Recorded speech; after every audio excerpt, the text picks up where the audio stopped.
இப்போ வந்து நம்ம ராகி புட்டு ஸ்கூல் ஸ்நாக்ஸுக்கு கொடுத்து விட போகிறோம். அதுக்கு தண்ணி காஞ்சிருச்சு. அதுக்கு வந்து இப்போது ராகி வந்து இதில் மாவு வைக்க போகிறேன். ராகி மாவு வந்து கொஞ்சமாக தண்ணி ஊற்றி இந்த மாதிரி கொஞ்சம் உப்பு போட்டு இப்படி வந்து பிசைஞ்சு வச்சுருக்கேன்.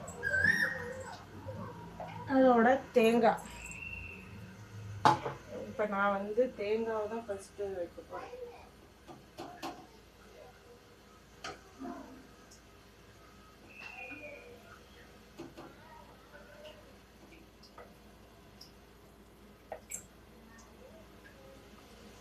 இப்போ மாவு, ராகி மாவு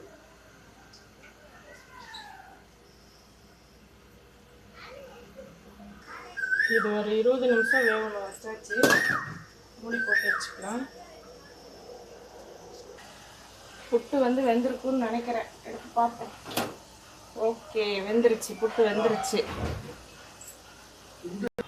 இதில் சக்கரை ஒரு 4 ஸ்பூன் போட்டிருக்கேன். இப்போ இந்த புட்டை எடுத்து இதில் மிக்ஸ் பண்ண போகிறேன். பாருங்கள், மிக்ஸ் பண்ண போகிறோம்லாம் கொட்டியாச்சு. மிக்ஸ் பண்ண போகிறோம். புட்டு ரெடி ஆயிடுச்சு. எல்லாம் மிக்ஸ் பண்ணிட்டோம். இது வந்து காலையில் ஸ்நாக்ஸுக்கு இது கொடுத்து விட்றேன். நீங்களும் இதே மாதிரி செஞ்சு பாருங்கள். அந்த வீடியோ பிடிச்சிருந்தா லைக் பண்ணுங்கள், கமெண்ட் பண்ணுங்கள், சப்ஸ்கிரைப் பண்ணுங்கள். பாய், தேங்க்யூ.